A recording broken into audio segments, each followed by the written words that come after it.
नमस्कार. आज आपण मटणाची रस्सा भाजी मस्त बनवणार आहोत. व्हिडिओ शेवटपर्यंत बघा. किती छान भाजी बनवणार आहे आता. तर आता आपण व्यवस्थित मटण धुवून घेऊ.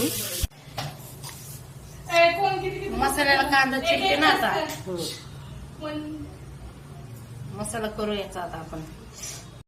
तर व्यवस्थित मटण धुवून झालं आहे. आपण आता अळणी शिजवून घेऊ.